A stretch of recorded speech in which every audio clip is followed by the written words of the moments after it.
Thank you. All right, settle down. Yes, it's New Year's Eve on the Games Playing Resort, the one night of the year I can shed my red coat garb and slip into something a bit more feminine. For even out here on the rig, the Panto spirit is alive and obviously kicking. Even Auntie Marisha has shed her penny for the first time since VE Day and returned to Mother Nature.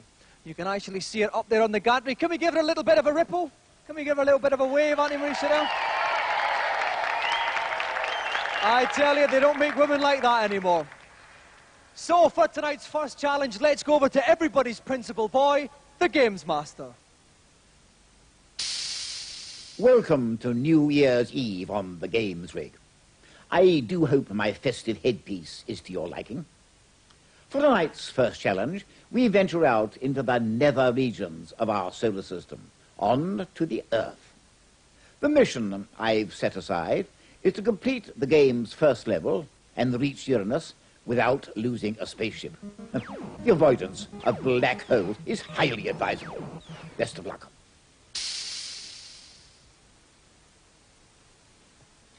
Our challenger on this game is from the pastoral village of Homersfield, where he's been buffing up his helmet for weeks in anticipation. Please welcome David Finch.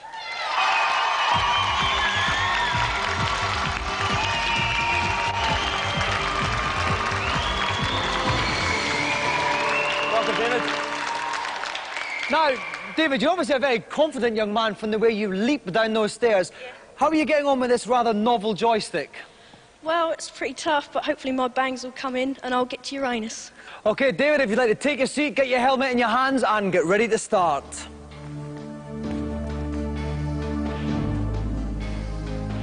And helping me squeeze some more awful double entendres out of this subject is my own Prince Charming, Jeremy Dawdy from Game Zone. Welcome, Jeremy. How you doing, Dominic? Love the frog. Thank you very much indeed.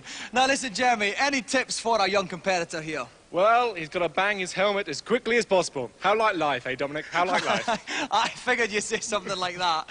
OK, so David has to get to Uranus, funnily enough. David, are you ready? Yep. Then off you go.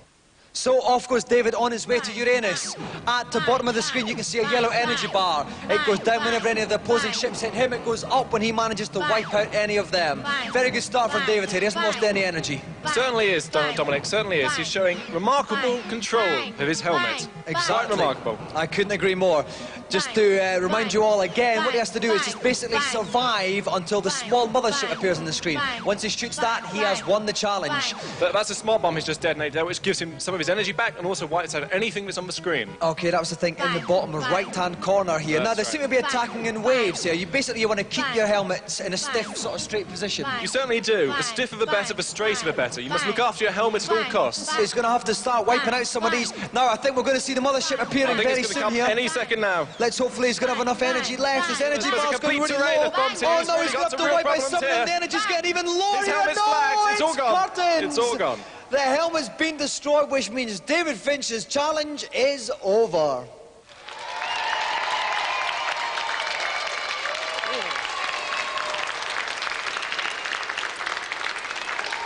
Well, David. Bad luck, mate.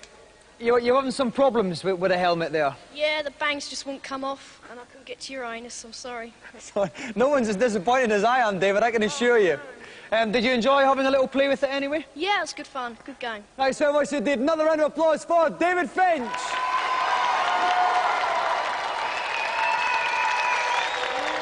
Well, all that talk about big bangs has made me feel quite vulnerable. So while I adjust my bloomers, let's take a look at this week's reviews.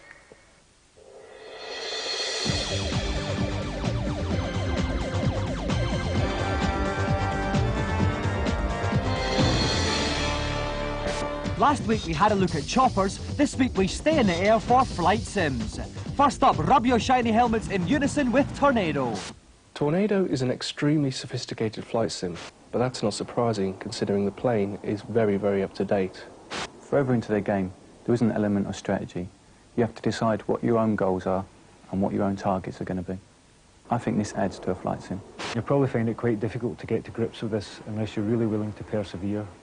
But for hardened flight sim addicts, then this is a real winner.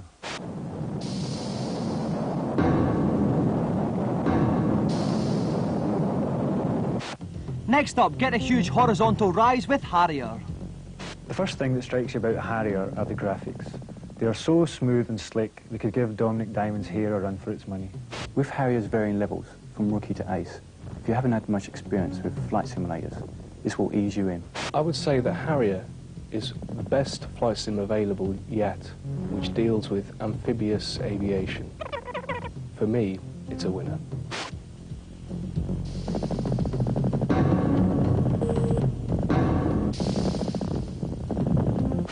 Finally, take on human opposition over the telephone lines with the aid of Air Warrior. The sound and graphics are nothing to write home about. But this is more than outweighed by the fact that everyone you encounter in the game is a real live person. When all three teams are playing at the same time, it really does create a chaotic free-for-all. I really like that. You really get into it. You have to fly and fight as real fighter pilots do, backing each other up. Otherwise, somebody's on your tail and your history.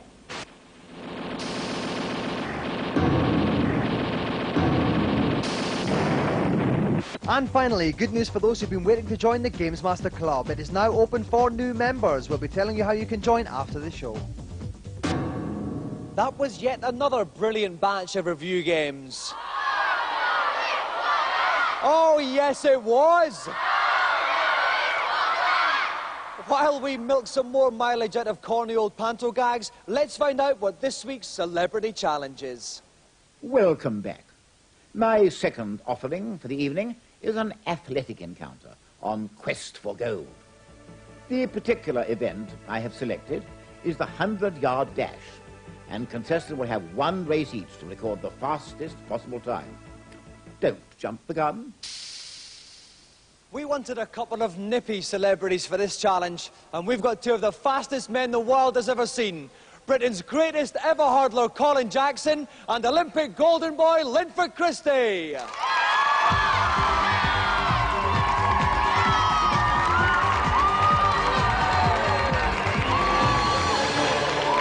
Welcome, Colin. Welcome, Linford. All right, thank you very much. Now, first of all, when you were in the Olympics, guys, did you relax by playing video games? We did actually. They had a big actual video, like little studio where you could go in and play a lot of little sporting games. And what were your favourite games then? What were you playing? I'm a Pac-Man fan. I'm into the Pac-Man. What about you, Colin? Any particular favourites? Anything that's competitive, me. All right, well, this is certainly competitive tonight. Colin, we're doing the 100-metre sprint. You're still the Welsh record holder for that. Yeah, I am at the moment. It stands at 10:29, but I will be looking for this man's British record. 10:29, Linford. Is that going to be easy for you to beat or difficult? Oh, yeah, I mean, I ran 29:10, so... I'm going to sort Colin that today, believe me. In addition to you two, I'm afraid we've got some last-minute news. One of your, Linford, one of your great rivals has been flown especially over here. I think it's the first time you've met him since you won the Olympic gold. Please welcome Carl Lewis.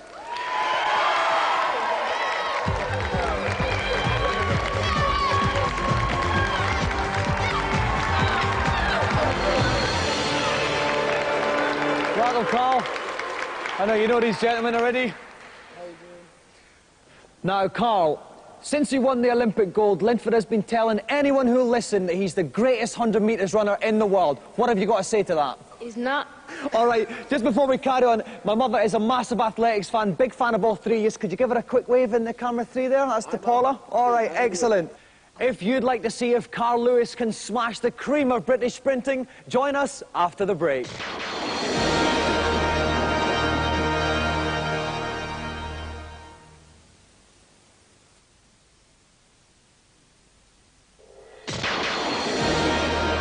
Welcome back. We have three of the fastest men in history, Linford Christie, Colin Jackson and Carl Lewis, about to go head-to-head on a 100-metre sprint challenge. Helping me out in the commentary box is Stephen Apostate. Welcome, Stephen. Thank you, Dominic. Now, any tips for our three sprinters tonight? Well, without wishing to be rude, it's all in the wrist, and they've got to go from left to right on the joystick without catching the diagonals. If they catch the diagonals, they're going to be in trouble.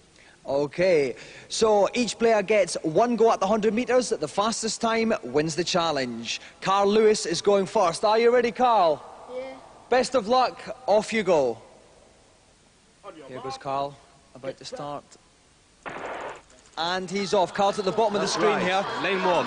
Came off those blocks very lethargically indeed. But he's moving up the ground now a little better. Right. At the bottom of the screen, we can see a little white line and three blue ones. The white line's Carl, the three blue ones are his competitors. That lets you see how well he's doing. He's coming up towards the finish line. It's not a bad time. 14.3 for Carl Lewis. Round of applause for Carl. Here we see on the replay, Steve, it was a fairly slow start from the blocks there.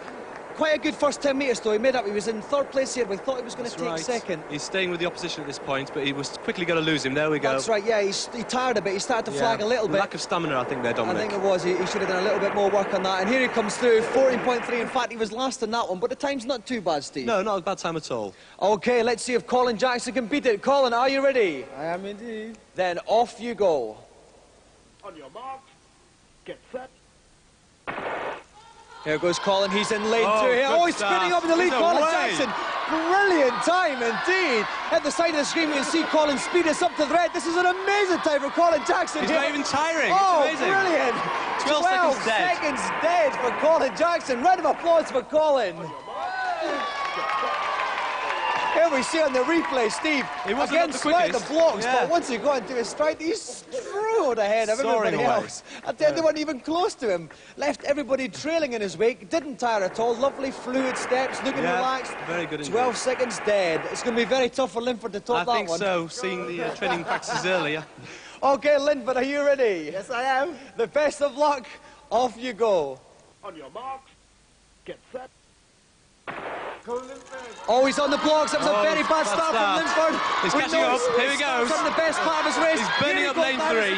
Much stronger final part of the race here. 9, 10. It's going to be very close to Colin Jackson's time here. Oh, 12.05. 5 hundredths of a second outside of it. Which means that the winner of tonight's race is Colin Jackson.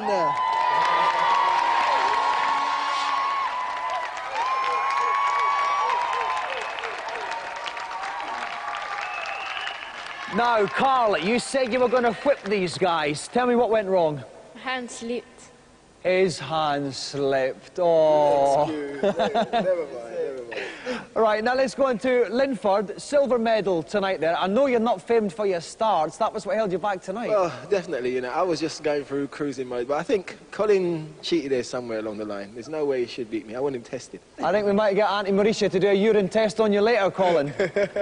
Well, I use the same joystick as everybody else, just the skill and the speed. You do know that you have won a special prize tonight. I hope it makes up for the Olympic... Oh, obviously, it's a much bigger prize than the Olympic medal. Well, we'll have to wait and see. Let's have a look. Well, you can have a look indeed, Colin Jackson, because you go home tonight with Gamesmaster's golden joystick. Look at this, Colin. Much better than a gold medal. So let's have another round of applause for Carl Lewis, Colin Jackson, Linford Christie.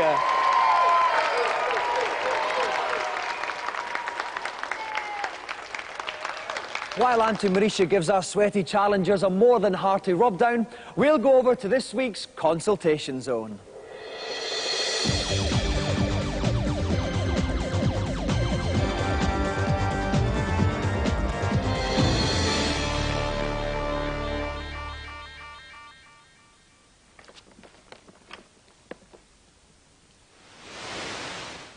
Hello, young scamp.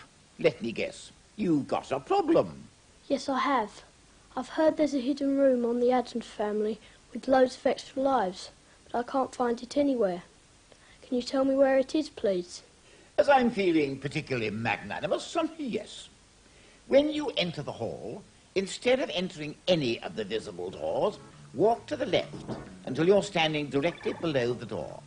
Then press up to enter a secret room. However, this is only the first part of this hoard of goodies. Now jump onto the platform above the door and push up to discover even more extras. Thanks a lot. That's great. Let's hope you'll now be able to get a little further into the game. Next. Hello, Gamesmaster. Good Lord, what are you doing up here? At the beginning of the London level or Dalek attack, I've heard there's an extra life and weapon to help me get started. Do you know where they are? Impudent scamp. run through the River Thames and climb to the top of the building you see on your far left. When you reach the top, leap as far to the right as you can. Platform steps will miraculously appear underneath you. If you take 7 more steps to the right and jump, another platform will appear. Keep jumping left and right until you leap across to catch the extra lives and bonuses. This will triple the power of your sonic screwdriver and make it easier for you to destroy the ogre guarding the prison door. Thank you, Gamesmaster, oh venerable one. My pleasure, young man. Send my regards to your relations. And who's last for the evening? Hello, Gamesmaster. On Fall of the Foot Clan on the Game Boy, I keep dying. Is there a way to restore my energy?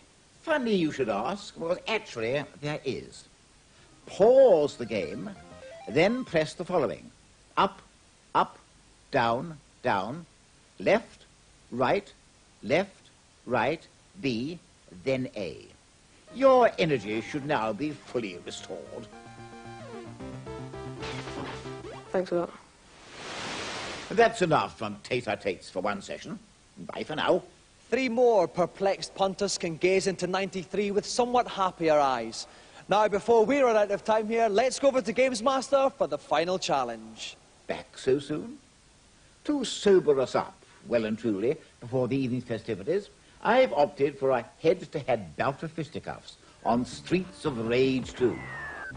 The object is to inflict terminal damage on your opponent in a best-of-3 fight contest. The dirtiest tactics tend to pay the greatest dividends, so lots of below-the-belt action, please. Seconds out. For this challenge, it's Shades of 1966 revisited. We have Sega European champion, German Wunderkind Reza Abdulali, and he'll be taking on British Sega champion, Carl Roberts.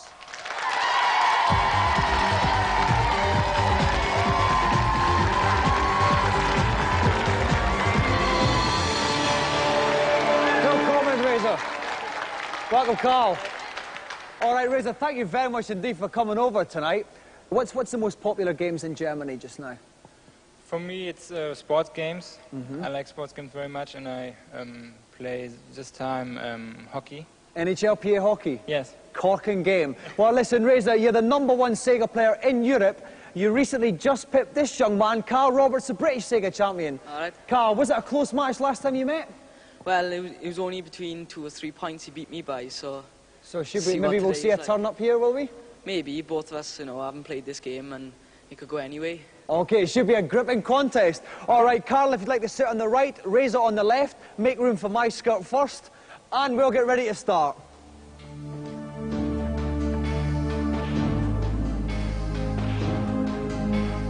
And as I struggle up the stairs for the last time tonight, the only thing that keeps me going is the knowledge that Jim Douglas from the Gamesmaster magazine is here to help me. Welcome, Jim. Hello, Dominic. Now, Jim, we've got Axel and Blaze doing battle tonight. What can we expect to see from them? I think it's going to be quite an even fight. Blaze has got the advantage in the air, but Axel's quite a lot stronger.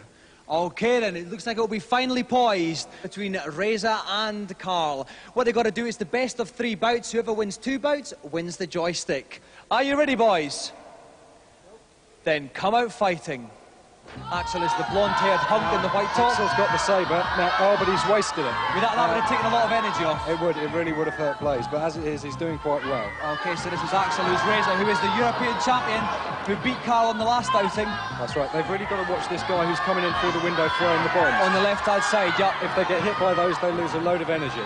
Okay, we can see the energy bars at the top of the screen. Axel's one's on the left, Blaze's on the right. Oh, my word. That was a lovely little... Oh, no, they're both... Oh, Axel's getting his flaming fist in there. Which means Blaze's energy, we can see, is nearly all red. She really needs to come back. It's sayonara Blaze. Now, how can she come back from this? She's being a bit more tenacious now. Yeah, she is. She really she's just losing it now. She really needs to get some of those special moves going. Oh, he got hit by a bomb there. Maybe he can move exactly. in. That's half his energy gone. Now Blaze really stands a good chance if she can pull this move off. Little throw there. So we can see Axel's energy is falling as well. Now if he gets hit by these bombs. Oh, but this Blaze could actually steal this one. Brilliant comeback for Carl Roberts here in the first bout. Oh, marvellous. Oh, no, but Axel's got a back. Blaze is near the thing. And yes, the time's out. Player 1 wins. Which means that Axel wins the first one. So it's 1-0 to Reza. Here we go for the start of the second bout here. Pipe. Brilliant start here from Blaze. Oh, but a flaming punch again from Axel. Oh, nice. But that was a good move. That was a good backward throw there. Nice little jabbing mid-air punch from Blaze. Blaze really needs to put together some combinations, otherwise she's just not going to make an impression here. Oh, there, but she's doing all right though. That's Axel's energy down quite low. Good Carl Roberts, the wonder boy from the Welsh Valleys, pull this one out of the bag. Axel's energy is diminishing further. Oh no, a knee to the face. It's not terribly gentlemanly, but Axel gets it back there. Now Axel's really low. I think another kick might finish him. I think that must be it. I think, yes. Carl Roberts pulls a level. It's one apiece. So here we go for the final bout. They're both going for the weapons. Blaze, they've both got them.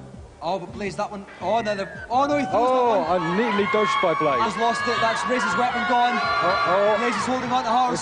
Blaze can get a good blow in with that sabre. Oh, no, he's punching her again, but she's flipped over him. Axel will probably move into the kill here. Raises his head now. Oh, no. Oh, lovely little. Oh, no. What a combination. Blaze is finished. I think Blaze is down. Yes, he's done it just as Blaze looked as if she was getting it back. Reza pulls one out of the bag, which means that Reza Abdelali is the winner.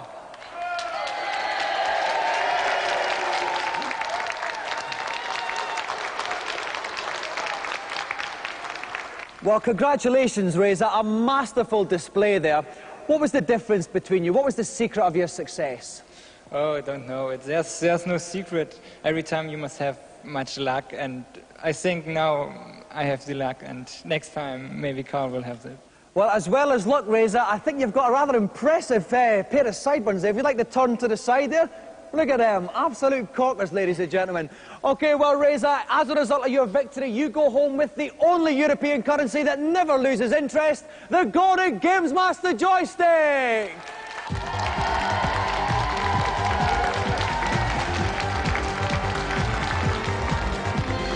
So let's have another round of applause for Carl Roberts and Reza Abdelali.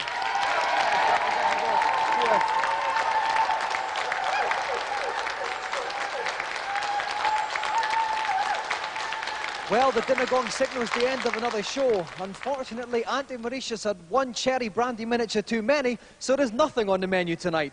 But we're not going to let that dampen our ardour one little bit. We're about to have a swinging party here to see out 92. So before our guests explode in mirth and merriment, it just remains for me to wish you a very happy New Year, and we'll see you in 93. Good night.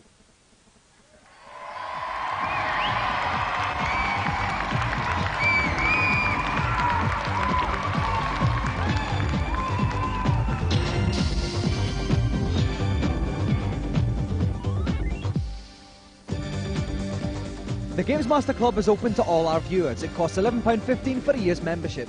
To find out more about what you can get, either send a large stamped addressed envelope to the Gamesmaster Club, PO Box 91, London E14 9GT. Or you can ring this number, 0891 600 123.